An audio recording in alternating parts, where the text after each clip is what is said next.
Allongé dans le noir, Mika serre les billets contre lui. L'argent lui brûle les mains comme un feu interdit. Il pense à sa mère. Et au danger qu'il vient de frôler. Mika, pensée intérieure, chuchotait. C'est si simple. Trop simple. Mais chaque fois que je ferme les yeux, j'entends les sirènes. Est-ce que je deviens fou? Le téléphone que Kader lui a confié vibre. Mika hésite. Mais décroche. Sa voix tremble, alors que celle de Kader résonne, posée et glaciale. Kader au téléphone. T'as bien travaillé, petit. Ce soir, on passe au niveau supérieur. Tu veux aider ta mère? Alors fais-moi confiance. Mika, hésitant. Qu'est-ce que je dois faire? Cette fois? Dans une ruelle déserte, Kader lui tend un sac plus lourd que la dernière fois. Son regard est sérieux, presque menaçant. Kader, grave. Pas de panique! Tu le portes, tu le donnes, tu pars. Ne parle à personne. Et surtout, ne regarde jamais ce qu'il y a dedans. Mika, avalant sa salive. Et si je me fais attraper? Kader, sourire froid. Alors tu disparaîtras, petit. Comme tous les autres avant toi. Mika traverse la ville, son sac collé contre lui. Chaque pas résonne comme une sentence. Au coin d'un immeuble, deux hommes l'attendent, silhouette menaçante. Homme 1, sec, autoritaire. C'est toi le gamin? Donne. Mika, main tremblante. Oui, voilà. Les hommes prennent le sac et s'éloignent sans un mot. Mika reste figé, la peur lui rongeant les entrailles.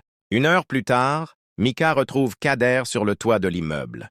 Le ciel est noir, l'air glacé. Kader sourit, tenant une liasse énorme dans sa main. Kader, d'un ton satisfait. Tu vois, je savais que tu pouvais le faire. Tiens, ça c'est ta part. Kader tend à Mika une liasse beaucoup plus grosse que la première. Ses mains tremblent en la recevant. C'est plus d'argent qu'il n'en a jamais vu.